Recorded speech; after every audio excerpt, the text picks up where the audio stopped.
Hey everyone, and welcome to the channel. Now, I've been lucky enough to meet some pretty incredible people in my line of work, business people, actors, musicians, you name it. And you know what they all have in common? Well, apart from being ridiculously talented, they all have a certain set of skills that have helped them reach the top of their game. So today we're diving into the 5 most important skills you need to become a successful business person yourself. That's right, we're serving up a heaping plate of business basics because we all have to start somewhere, right? Stay tuned as we break down each skill and how you can master them. First up, we're talking communication skills. Now you might be thinking, James, darling, I talk all the time, I'm a pro. But hold on a minute, in the business world, communication is more than just chatting about the latest episode of Love Island. Though, let's be real, that's important too. It's about getting your point across clearly and effectively. Whether you're writing an email, pitching an idea, or just having a casual conversation with a colleague. Think of it like this. You have this brilliant idea, right? It's going to revolutionize the way we fold socks. I don't know, it's brilliant. But if you can't communicate that idea in a way that gets people excited, it's like trying to make a souffle in a hurricane. It's just not going to rise, is it? Trust me, I've tried. Good communication is about listening too. You've got to be able to really hear what other people are saying, not just waiting for your turn to jump in with your 2 cents. And let's be honest, nobody likes a conversation hogger. It's all about finding that balance, you know? Speaking your mind, but also knowing when to zip it and listen. Now I know what you're thinking, James. This all sounds a bit serious, but trust me, good communication can be fun. It's about connecting with people, building relationships, and maybe even cracking a joke or two along the way.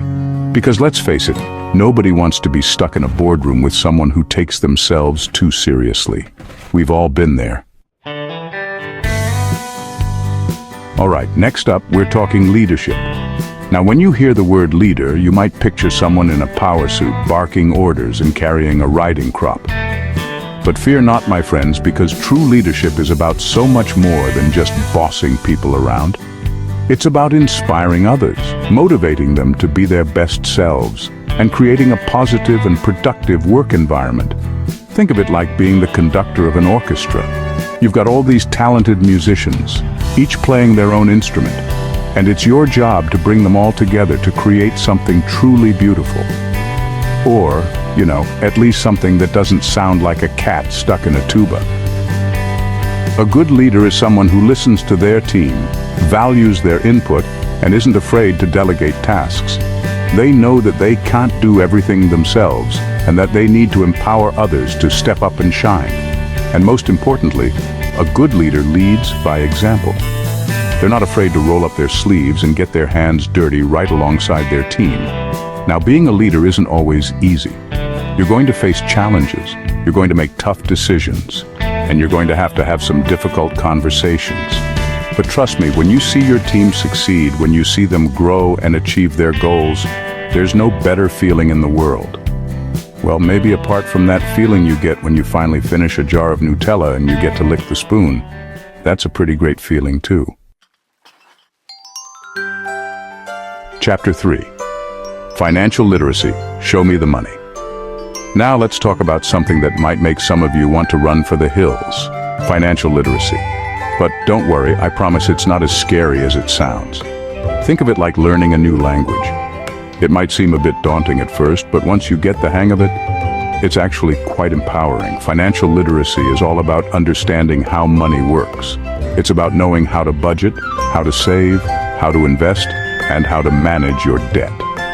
And let me tell you, these are essential skills for anyone, whether you're running a business or just trying to navigate the ups and downs of everyday life.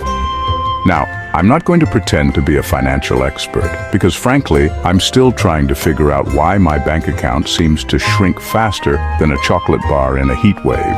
But I do know that having a good grasp of financial literacy can make a world of difference. It can mean the difference between your business thriving and, well, not thriving. It can mean the difference between achieving your financial goals and feeling like you're constantly playing catch-up.